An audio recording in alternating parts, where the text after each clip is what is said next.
Hello, and welcome to the Office of the Patriot.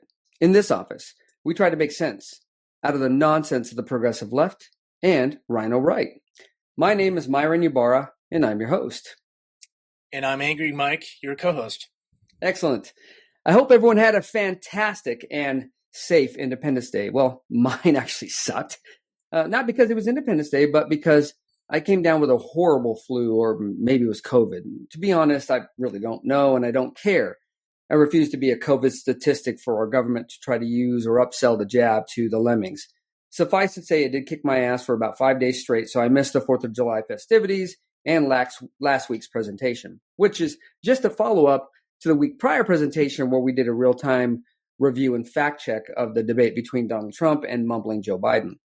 You're probably wondering what there is to follow up about. I mean, if you watch the debate or happen to watch our presentation, you can see that Biden, well, not only got his ass kicked by Trump over the presented topics, but he kind of kicked his own ass as a result of his mumbling responses and slack job mouth breather visuals he provided for the better part of the evening. Both hours, making sure that we're able to make every single solitary person eligible for what I've been able to do with the COVID, with dealing with everything we have to do with, look, if we finally beat Medicare.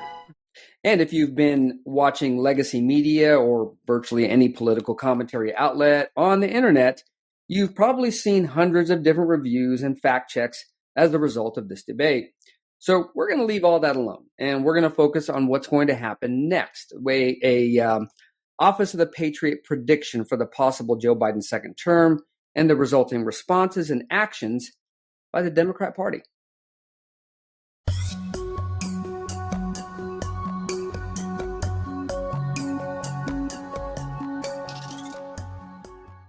Hey, Mike, forgot to ask, how was your 4th? I drank a lot.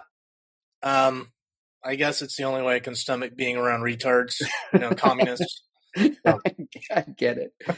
Well, I'm glad you had a good time. It sounds like it was a lot more fun than what was happening at my place. Although that extra downtime did give me an opportunity to really look at the debate and try to figure out what the Democrat Party's next planned move is.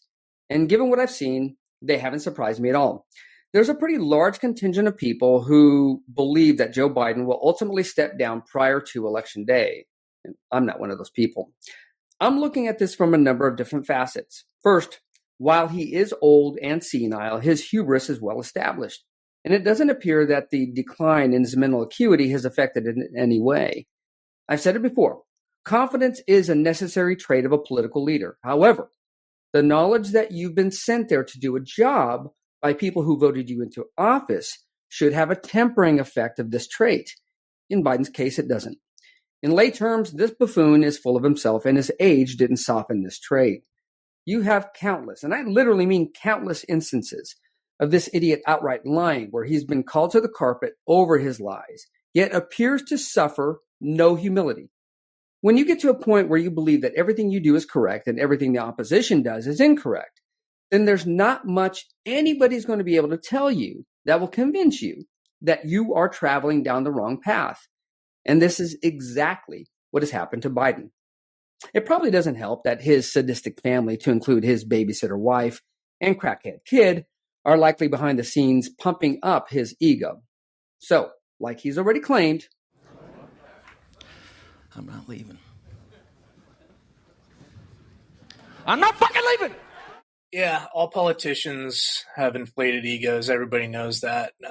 But Joe has an extraordinarily massive ego.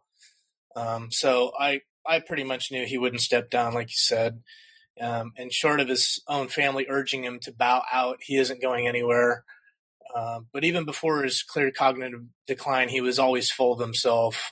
He ain't going anywhere. Agreed. So this brings me to the second point. If Biden is staying in, what does the Democrat Party, what does the Democrat Party really want? And this is kind of a question that can be interpreted two ways, because when you talk about the Democrat Party, some people believe that the Democrat Party refers to the entire body, which includes the Democrat voters, bureaucrats, politicians, and the elite, when in reality, it means the Democrat elite. And that's where I'm coming from when we're talking about this question, from the position that the Democrat Party elites actually want Joe Biden to stay in the race. And here's why. It's because you would have to assume that the last 4 years of his presidency was not influenced and or controlled by Democrat elites to endorse his removal. How many of you believe that Joe Biden acted completely autonomously during the Afghan withdrawal, or when the federal government pushed for COVID vaccine papers, or maybe the funneling of billions of dollars to Ukraine for a proxy war with Russia? I don't believe that Mumbling Joe has the mental acuity and the intellect to wipe his own ass anymore, let alone make critical domestic policy or domestic and international policy decisions like these. So if he's not making the decisions, then who is? Well, I believe it's a consortium of liberal elites that are either in office as bureaucratic leaders, business leaders that have a vested interest in policy decisions that are controlled or influenced by the executive branch of our government. It wouldn't surprise me one bit that Barack Obama is one of those influencers or controllers, and from his lips to your ears. What you know now, do you wish like you had a third term? And I used to say, you know what, if I could make an arrangement where I had a stand-in, a front man or front woman, and they had an earpiece in, and I was just in my basement in my sweats, looking through the stuff, and then I could sort of deliver the lines, but somebody else was doing all the talking and ceremony. Wow. I'd be fine with it. These people do not want to give up that level of control and influence within our government. They really don't care that a couple of Mumbling Joe's puppet strings were shown during the last debate. They just have to convince the Democrat body, or at least the stupid ones, that there's nothing to see here. Everything is just fine. Just continue protesting or producing whichever one you were engaged in prior to the debate. Yep, I'm 100% convinced that Biden was handpicked to be the 2020 nominee just because he is an empty suit. He's nothing more than a puppet. He was widely known as the dumbest person in Congress, and that's likely another factor for him being anointed as the Democrat nominee the first time and now as well. And as much as I detest everything that Bernie Sanders stands for, he should have been invited to the debates, and he probably would have won the nomination. But the establishment machine, that controls the DNC, and to some extent, they still have a modicum of control over the RNC. They completely shut Bernie out because Biden was that empty suit that they needed. They wanted him, to be their chosen one. He suits their needs perfectly, particularly because he doesn't have a coherent thought in his head, and he dutifully reads whatever flashcards they put in front of him. The last few years of my dad's life, I witnessed dementia, so I recognize exactly what was going through, Biden's health issues. I recognize that. And it in the end, he really reverted to acting like a child in a lot of ways. He would throw temper tantrums. He would lose his temper, everything that we're seeing with Biden on the world stage. So we see the same behavior. But along with that, it makes him easier to control as well.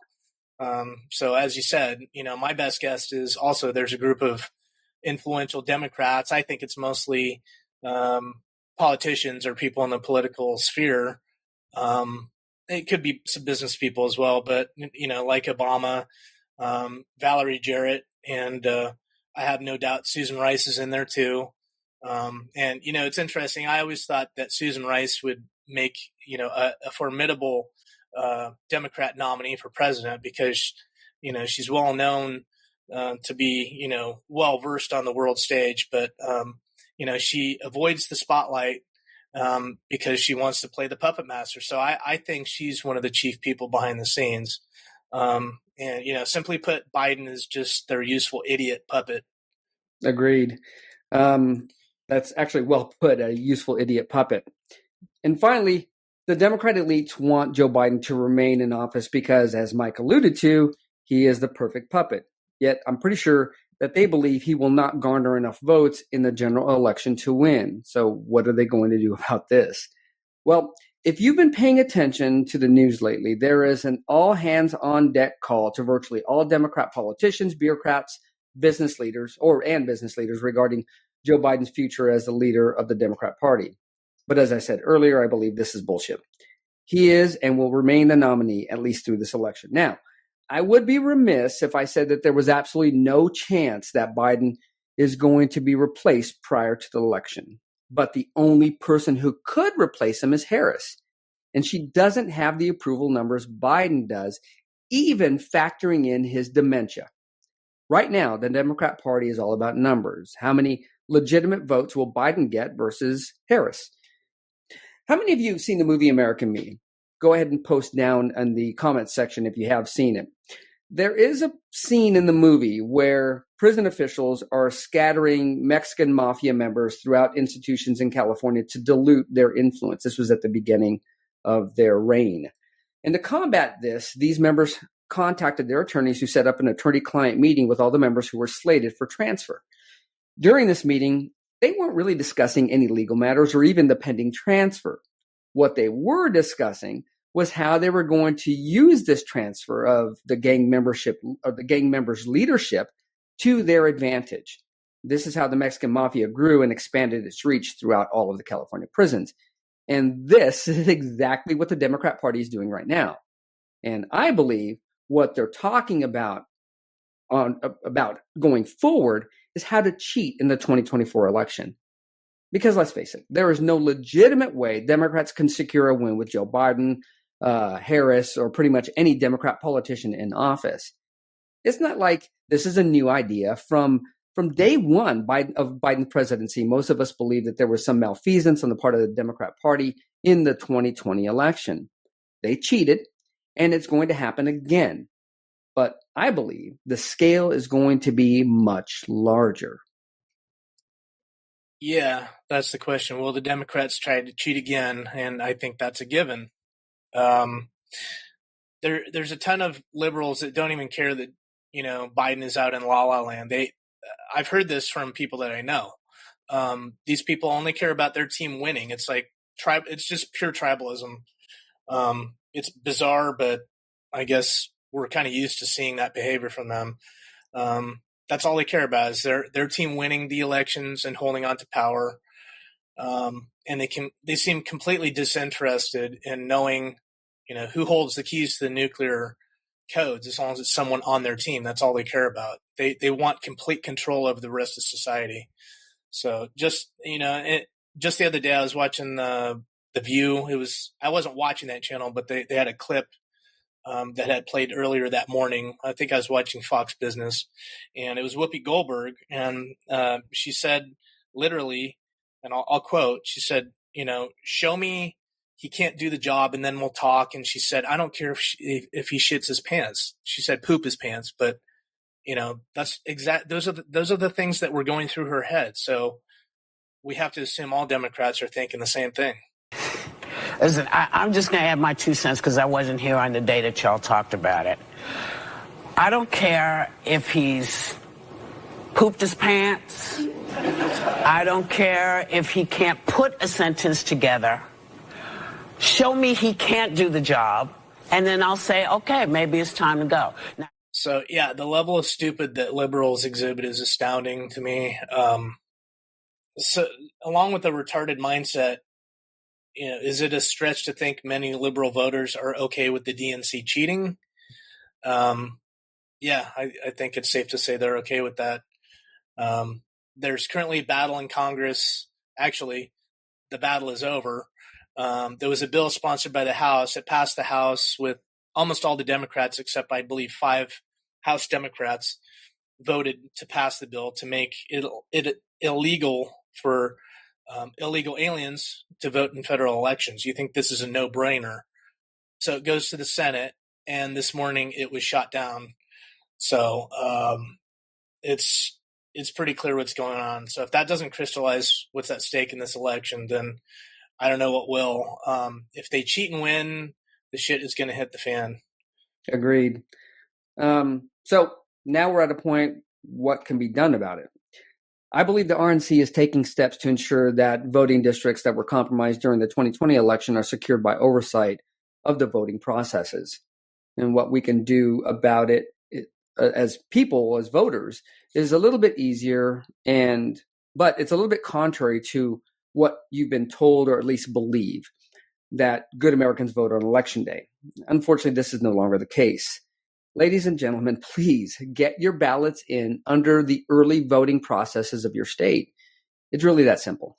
Democrats have been using this process to tilt the scales in their favor, and we've been willing dupes because we value and take pride in going to the ballot box on voting day and then casting our vote.